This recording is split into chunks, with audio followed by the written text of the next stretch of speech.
ಆಚಿ ಮಸಾಲ. ಎಂತ ಅಡಿಗೆಯ ರುಚಿಯಾಗೋ ರಹಸ್ಯವು 20 ರೂಪಾಯಿ. ನಿಮಗೆ ಸಮಿತಿ ಮಾಡಿರೋದು ನಿಮಗೆ ಇಷ್ಟ ಇಲ್ಲ ಅಂತ ಅಂದ್ಮೇಲೆ ಕಚ್ಚಾಟ ನಡೀತಾ ಇರೋದ್ರಿಂದ ಅಧ್ಯಕ್ಷರು ಮತ್ತು ಮೆಂಬರ್ಗಳ ಮಧ್ಯೆ ಅವರ ಮಧ್ಯೆ ಟಗ್ ಆಫ್ ವಾರ್ ನಡೀತಾ ಇತ್ತು, ಕಾಳಗ ನಡೀತಾ ಇತ್ತು. ಪ್ರತಿನಿತ್ಯ ವಿಶೇಷ ಮೀಟಿಂಗ್ ಗಳನ್ನು ಮಾಡ್ತಾ ಇದ್ರು. ಇವ್ರನ್ನ ಹೆಂಗೆ ತೆಗೆದಾಕೋದು ಅಂತ ಹೊರಗೆ ಬರ್ಬಹುದೇನೋ ಅಂತ ಆಶಾವಾದ ಅಂತ ನಾನು ಹೇಳಿದಷ್ಟೇ. ನನಗನ್ಸುತ್ತೆ ಸರ್ಕಾರ ಮತ್ತು ಕೆಪಿಎಸ್ಸಿ ಮಧ್ಯೆ ಟಗ್ ಆಫ್ ವಾರ್ ಇರಬೇಕು ಅಂತ. ಹೆಂಗ್ ಭ್ರಷ್ಟಾಚಾರ ಮಾಡ್ತಾ ಇದ್ದೀರಿ, ದುಡ್ಡು ಹೋಗೋ ರೀತಿಯಲ್ಲಿ ಭ್ರಷ್ಟಾಚಾರ ಆಗ್ತಾ ಇದೆಯಾ ಅಂತ. ಓಕೆ ಓಕೆ ಮೇಡಮ್, ಅದೇ ನನ್ಗೆ ಅದೇ ಪ್ರಶ್ನೆ ಇರೋದು. ರಿಸಿಗೌಡ ಸರ್, ಈಗ ಆಯ್ತು, ದುಡ್ಡುಗೋಸ್ಕರ ಎಷ್ಟು ಸೀಟ್ಗಳು ಪ್ರಾಮಾಣಿಕವಾಗಿ ಎಕ್ಸಾಮ್ ಮಾಡಿಸ್ಬೇಕು ಅಂತ ಹೇಳಿ ಕಚ್ಚಾಟ ಆಗ್ತಾ ಇಲ್ಲ. ಏನ್ ಹೇಳಿ ಮೇಡಮ್, ನಿಜ ಮೇಡಮ್, ಒಂದ್ ನಿಮಿಷ ನಿಜ ನಿಮ್ಮ ವಿಚಾರಕ್ಕೆ ಬರ್ತೀನಿ. ಹಾಗಾದ್ರೆ ಕೇಂದ್ರದಲ್ಲಿ ನೀಟ್ ಪರೀಕ್ಷೆ ಬರ್ದಿದ್ದು ಕೂಡ ನಮಗೂ ಅದಕ್ಕೂ ಸಂಬಂಧ ಇಲ್ಲ ಅಂತ ಕೇಂದ್ರ ಹೇಳಿದ್ರೆ ಒಂದು ಖಾಸಗಿ ಸಂಸ್ಥೆ ಎನ್ಟಿಎ ಪರೀಕ್ಷೆ ನಡೆಸುತ್ತಾರೆ. ಖಾಸಗಿ ಸಂಸ್ಥೆ ನಮಗೂ ಅದಕ್ಕೂ ಸಂಬಂಧ ಇಲ್ಲ ಅಂತ ಹೇಳಿದ್ರ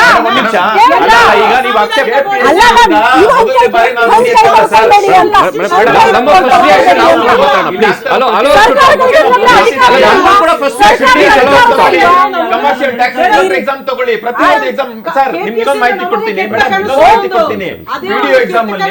ಪಿಡಿಒ ಎಕ್ಸಾಮ್ ಅಲ್ಲಿ ಮೇಡಮ್ ಸ್ಟೂಡೆಂಟ್ಸ್ ಗಳು ಪರೀಕ್ಷಾ ಸೆಂಟರ್ ಒಳಗಡೆ ಇರ್ತಾರೆ.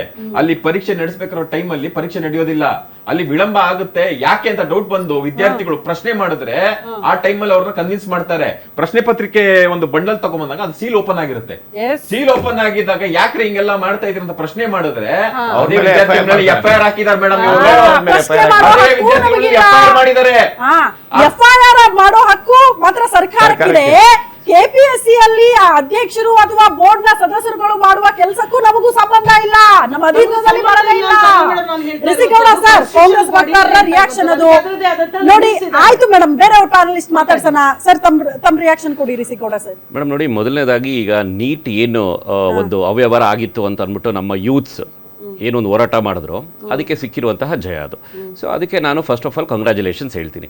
ಆಮೇಲೆ ಒಂದು NDA ಮೈತ್ರಿಕೂಟದಿಂದ ನಾವು ಒಂದು ಭಾಗ ಆಗಿದ್ದೀವಿ. ಅದರಲ್ಲಿ ನಾವು ಯಾವುದೇ ಒಂದು ಬೇರೆ ಬೇರೆ ರೀತಿಯಾಗಿ ಡೈವರ್ಷನ್ ಆಗೋದು ಬೇಡ ಅನ್ನೋ ಒಂದು ರೀತಿಯಲ್ಲಿ ಪ್ರಧಾನ್ ಅವರು ಏನೊಂದು ರಾಜೀನಾಮೆ ಕೊಟ್ಟಿದ್ದಾರೆ, ಅದು ಕೂಡ ಸ್ವಾಗತಾರ್ಹ. ಆಮೇಲೆ ಇನ್ನು ನಮ್ಮ ಕರ್ನಾಟಕ ರಾಜ್ಯದೇ ಮಾತಾಡೋಣ. ಈಗ KPSC ವಿಚಾರವಾಗಿ ನಾವು ಇಷ್ಟೆಲ್ಲ ಡಿಸ್ಕಷನ್ಸ್ ಎಲ್ಲ ನಾವು ಮಾಡ್ತಾ ಇದ್ದೀವಿ. ನಾವು ಎಕ್ಸ್ಪೆಕ್ಟ್ ಮಾಡ್ತಾ ಇದ್ದು ಕಾಂಗ್ರೆಸ್ ಸರ್ಕಾರದವರು ಅಟ್ಲೀಸ್ಟು 3 ಜವಾಬ್ದಾರಿ ಅಥವಾ ಇರೋ ಮಾತುಗಳನ್ನ ಆಡ್ತಾರೆ ಅಂತ ನಾವು ಎಕ್ಸ್ಪೆಕ್ಟ್ ಮಾಡ್ತಾ ಇದ್ವಿ. ಈಗ ನೀಟ್ ಪರೀಕ್ಷೆಗೆ CJP ಅನ್ನೋಂಥ ಒಂದು ಪಾರ್ಟಿಯವ್ರು ಹೋಗ್ಬಿಟ್ಟು ಜಂತರ್ ಮಂತರಲ್ಲಿ ಅಷ್ಟೆಲ್ಲ ಇರೋದು ಹೋರಾಟಗಳನ್ನ ಮಾಡ್ತಾ ಇದ್ರಲ್ವಾ, ಅದ್ರ ಮಧ್ಯದಲ್ಲಿ ಈ TV ಆ್ಯಡ್ಸ್ಗಳು ಬರ್ತವೆ ನೋಡಿ, 1 ನಿಮಿಷ 2 ನಿಮಿಷ, ಆ ರೀತಿ ಕಾಂಗ್ರೆಸ್ ಅವರು ಹೋಗ್ಬಿಟ್ಟು ನಮ್ಮ ಮಾರ್ಕೆಟಿಂಗ್ ಮಾಡ್ಕೋಬೇಕು ಅಂತ ಅಂದ್ಬಿಟ್ಟು ಸನ್ಮಾನ್ಯ ಪ್ರಧಾನ ಮಂತ್ರಿ ಅವ್ರ ಮನೆ ಮುಂದೆ ನಿಂತ್ಕೊಂಡು 5 ನಿಮಿಷ ಅಡ್ವರ್ಟೈಸ್ಮೆಂಟ್ ಮಾಡ್ಬಿಟ್ಟು ಆಚೆಗೆ ಬರ್ತಾರೆ. ಇವ್ರಿಗೆ ಏನು ನೈತಿಕತೆ ಇದೆ ನೀಟ್ ಬಗ್ಗೆ ಹೋರಾಟ ಮಾಡೋದಕ್ಕೆ? ಒಂದು. ಎರಡನೇದು, ಒಂದು ವೇಳೆ ಇವರು ನೀಟ್ ಬಗ್ಗೆ ನಿಜವಾಗ್ಲೂ ನಾವು ಹೋರಾಟ ಮಾಡ್ತೀನಿವೆ ಅನ್ನೋದಾದ್ರೆ ಕರ್ನಾಟಕ ರಾಜ್ಯದಲ್ಲಿ ನೈತಿಕತೆ ತಗೊಳ್ಳಿ, ನೀವು ಹೊಣೆ ಎತ್ಕೊಳ್ಳಿ. ನೀವು ಈಗ KPSC ಬಗ್ಗೆ ಇವಾಗ ಅವ್ರು ಯಾರೋ ಒಬ್ರು ಅಧಿಕಾರಿಗಳನ್ನ ನಾವು FIR ಹಾಕ್ಬಿಟ್ಟಿದೀವಿ ಅಥವಾ ಸಸ್ಪೆಂಡ್ ಮಾಡಿದೀವಿ ಅಂತಂದ್ರೆ ಅಷ್ಟೇನಾಗಾದ್ರೆ, ನೀವು ಈಗ ಕೇಂದ್ರದಲ್ಲಾದ್ರೆ ನೀವು NTA ಬಗ್ಗೆ ಪ್ರಶ್ನೆ ಮಾಡ್ತೀರಾ, ನ್ಯಾಷನಲ್ ಟೆಸ್ಟಿಂಗ್ ಏಜೆನ್ಸಿ ಬಗ್ಗೆ. ಇಲ್ಲಿ ಕರ್ನಾಟಕದಲ್ಲಿ KPSC ಇವಾಗ ನಮ್ಮ ಮಿತ್ರ ಸ್ನೇಹಿತರು ಹೇಳದ ಹಾಗೆ ವಿತ್ ಪ್ರೂಫ್ ನಾವು ಕೊಟ್ಟಿದೀವಿ ಅಂತ ಇದ್ರಲ್ವಾ, ತಮ್ಮ ರಿಯಾಕ್ಷನ್ ಏನಿದಕ್ಕೆ? ಯಾರ ತಲೆದಂಡ ಆಗಿದೆ? ಯಾವ ರೀತಿ ಎಲ್ಲ ಕ್ಯಾಲ್ಕುಲೇಷನ್ಸ್ಗಳು ನಡೀತಾ ಇದೆಯಲ್ವಾ? ಈಗ ನಮ್ಮ ಸ್ನೇಹಿತರು ಹೇಳ್ತಾ ಇದ್ರು ಕಚ್ಚಾಟ ಮಾಡ್ಕೊಂತಿದ್ರು ಅಂತಂದ್ರೆ, ನನಗನ್ಸುತ್ತೆ ಇವ್ರು ಕಚ್ಚಾಟ ಮಾಡ್ಕೊಳ್ತಾ ಇದ್ದಿದ್ದು 100 ಸೀಟಲ್ಲಿ 20% 10% ನಿಮಗೆ ಕಾಮನ್ ಎಂಟ್ರೆನ್ಸ್ ಆಗಿ ಯಾರು ಪಾಸ್ ಆಗಿ ಬಂದಿರ್ತಾರೋ ಅವ್ರಿಗೆ ಬಿಟ್ಟಿರಬಹುದು. ಇನ್ನು ಉಳಿಕೆ 80% ಬರೋ ಸೀಟ್ಗಳಲ್ಲಿ ಮಿನಿಸ್ಟ್ರಿಗೆ ಎಷ್ಟು ಕೊಡಬೇಕು ಪರ್ಸೆಂಟೇಜು, MP ಗಳಿಗೆ ಎಷ್ಟು ಪರ್ಸೆಂಟೇಜ್ ಕೊಡಬೇಕು, ಅಧ್ಯಕ್ಷಗಳಿಗೆ ಎಷ್ಟು ಪರ್ಸೆಂಟೇಜ್ ಕೊಡಬೇಕು, ಆಮೇಲೆ ಎಷ್ಟೆಷ್ಟು ಕಲೆಕ್ಷನ್ಸ್ಗಳಾಗಿದೆ.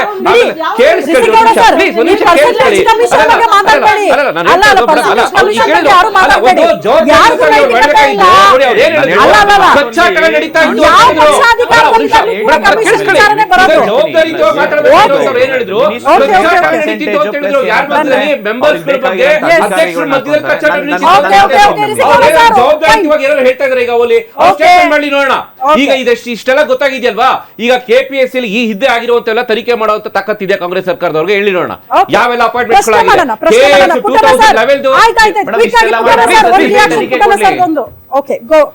ಪುಟನ ಸರ್ ಒಂದು ರಿಯಾಕ್ಷನ್ ಕೊಟ್ಬಿಡಿ ಸರ್.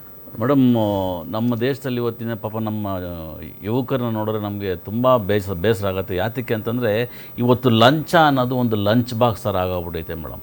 ಯಾವುದೇ ಬರೀ ಇದು KPSC ಅಂತಲ್ಲ, ಯಾವುದೇ ಹುದ್ದೆ ಭ್ರಷ್ಟಾಚಾರದ ತಗೊಳ್ಳಿ. ಬಗ್ಗೆ ಮಾತಾಡುವಂತ ನೈತಿಕತೆ ಆಮ್ ಆದ್ಮಿ ಪಾರ್ಟಿಯವರು ಉಳಿಸ್ಕೊಂಡಿದ್ದಾರಾ ಅನ್ನೋದೇ ನನ್ನ ಪ್ರಶ್ನೆ ಇರೋದು. ಖಂಡಿತ ಮೇಡಮ್, ಖಂಡಿತ. ನಾವು ಇವತ್ತು ನೋಡಿ, ಇದೇ ನಮ್ಮ ಪಾರ್ಟಿನಲ್ಲಿ ಡೆಲ್ಲಿನಲ್ಲಿ ಭ್ರಷ್ಟಾಚಾರಕ್ಕೆ ಸಿಕ್ಕಾಕೊಂಡಂಥ ಒಬ್ಬ MLA CM ಅವರೇ ಹಿಡ್ದು ಜೈಲಿಗೆ ಕಳಿಸಿದ್ದಾರೆ. ನಮ್ಮ ಪಾರ್ಟಿನಲ್ಲಿ ನಡೆದಂಥದ್ದು. ಪಂಜಾಬಲ್ಲಿ ಇದೇ ಕೆಲಸ ಮಾಡಿದ್ದಾರೆ. ಬೇರೆ ಯಾವ ಪಾರ್ಟಿನಲ್ಲೂ ಇವತ್ತು ನಮ್ಮ JDS ವಕ್ತಾರರು ದೆಹಲಿ ಹೇಳೋದು ಮುಖ್ಯಮಂತ್ರಿ ಆದಾಗ ಹಂಗಂದ್ರೆ ಮುಖ್ಯಮಂತ್ರಿಗಳ ಮೇಲೆ ಬಂದಂತ ಆರೋಪ ಬಂತು, ಮತ್ತೆ ಸಾಬೀತುಪಡಿಸಕ್ಕಾಗಿಲ್ಲ. ಸಾಬೀತುಪಡಿಸಕ್ಕಾಗಿಲ್ಲ ಮೇಡಮ್, ಸಾಬೀತುಪಡಿಸಕ್ಕಾಗಿಲ್ಲ. ಬೇಲಲ್ಲ ಸರ್. ನಿಮ್ಮ ಮಾಜಿ ಮುಖ್ಯಮಂತ್ರಿಗಳು ಬೇಲ್ ಮೇಲೆ ಇದ್ದಾರೆ, ಅದನ್ನ ಹೇಳಿ.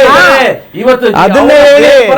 ನೀವು ಭ್ರಷ್ಟಾಚಾರದ ಬಗ್ಗೆ ಮಾತಾಡೋದಕ್ಕೆ ನಿಮಗೆ ನೈತಿಕತೆ ಇಲ್ಲ.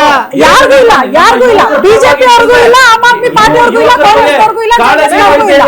ಇದ್ರ ಮಧ್ಯೆ ವಿದ್ಯಾರ್ಥಿಗಳು ಅಭ್ಯರ್ಥಿಗಳು ಸಫರ್ ಆಗಲ್ಲ. ಓಕೆ, ಮಾತಾಡೋ ಹಕ್ಕಿದೆ.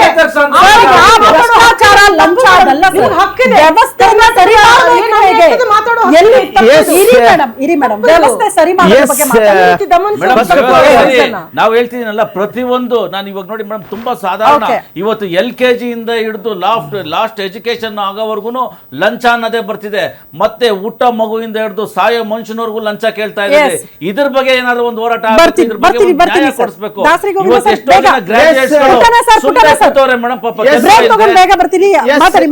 ಮೊಟ್ಟ ಮೊದಲನೇದಾಗಿ ಕರ್ನಾಟಕ KPSC ಕರ್ಮಕಾಂಡ 2026 ಈ ಚರ್ಚೆಗೆ ನೀವು ತಗೊಂಡಿದ್ದೀರಲ್ಲ, ಮೊಟ್ಟ ಮೊದಲನೇದಾಗಿ ಗ್ಯಾರಂಟಿ ನ್ಯೂಸ್ ಚಾನೆಲ್ ಅವರಿಗೆ ನಾನು ಅಭಿನಂದನೆಯನ್ನು ಮಾಡ್ತಾ ಇದ್ದೀನಿ. ಹಾಗೆ ನಮ್ಮ ಯುವ ಮಿತ್ರರಿದ್ದಾರೆ, ಯುವಕರು, ಮತ್ತೆ ನಿಮ್ಮಿಬ್ಬರಿಗೂ ಕೂಡ ವಿಶೇಷವಾಗಿ, ಯಾಕಂದ್ರೆ ಅತ್ಯಂತ ಅದ್ಭುತವಾಗಿರ್ತಕ್ಕಂಥ ಒಂದು ಎವಿಡೆನ್ಸ್ ತಗೊಂಡು ಬಂದು ಮಾತಾಡ್ತಾ ಇದ್ದೀರಿ. ಈ ಸರ್ಕಾರ ಏನಾದ್ರೂ ದಮ್ಮು ತಾಕತ್ತಿದ್ರೆ ನಿಮ್ಮನ್ನ ಟಚ್ ಮಾಡಕ್ ಕೂಡ ಆಗಲ್ಲ. ಯಾಕಂತ ಹೇಳಿದ್ರೆ ಕೇವಲ ಕಾಂಗ್ರೆಸ್ ಸರ್ಕಾರ, ಕಾಂಗ್ರೆಸ್ ಪಕ್ಷ ಮಾತೆತ್ತ ನೀಟದ ಬಗ್ಗೆ ಮಾತಾಡ್ತಾರೆ. ಇವತ್ತು ನಮ್ಮ ಸ್ನೇಹಿತರಿದ್ದಾರೆ, ಸಹೋದರಿದ್ದಾರೆ, ಇವತ್ತು ಅವರೇ ಹೇಳಿದ್ರು there is a clash between members and ಅಧ್ಯಕ್ಷರು. KPSC ನಲ್ಲಿ ನಡೀತಾ ಇದೆ, ಗೊಂದಲ ನಡೀತಾ ಇದೆ. ಏನಕ್ಕೋಸ್ಕರ ನಡೀತಾ ಇದೆ, ಯಾವ ಸೀಟು ಎಷ್ಟೆಷ್ಟಿಗೆ ಅಂತ ನಡೀತಾ ಇದೆ, ಅದ್ರ ಬಗ್ಗೆ ನಾನು ಮಾತನಾಡೋದಿಲ್ಲ. ಆದರೆ ನಿಮಗೆ ಯಾವ ನೈತಿಕತೆ ಇದೆ? ಕೇಂದ್ರದಲ್ಲಿ ಹೋಗ್ತೀರಿ, ಪ್ರಧಾನಮಂತ್ರಿಯನ್ನೇ ರಾಜೀನಾಮೆ ಕೇಳ್ತೀರಿ. ನಿಮ್ಗೆ ದಮ್ಮು ತಾಕತ್ತಿದೆ, ಈ ರಾಜ್ಯದಲ್ಲಿ ಶಿಕ್ಷಣ ಮಂತ್ರಿಯನ್ನು ಕೊಡಿ. ಶಿಕ್ಷಣ ಮಂತ್ರಿ ಇಲ್ಲ, ಹೀಗಾಗಿ ಕಾನೂನು ಮಂತ್ರಿ ಇರ್ಬೋದು ಅಥವಾ ಮುಖ್ಯಮಂತ್ರಿಗಳನ್ನು ರಾಜೀನಾಮೆ ಕೊಡಿಸುವ ದಮ್ಮು ತಾಕತ್ತು ಆಯ್ತಾ ನಿಮ್ಗೆ?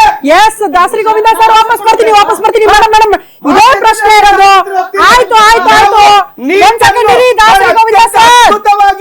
ಓಕೆ ಓಕೆ, ಬ್ರೇಕ್ ಸಮಯ, ರಾಜೀನಾಮೆ ಕೊಟ್ಟಿದ್ದೀವಿ. ನಿಮಗೆ ದಮ್ಮು ತಾಕತ್ತಿದ್ರೆ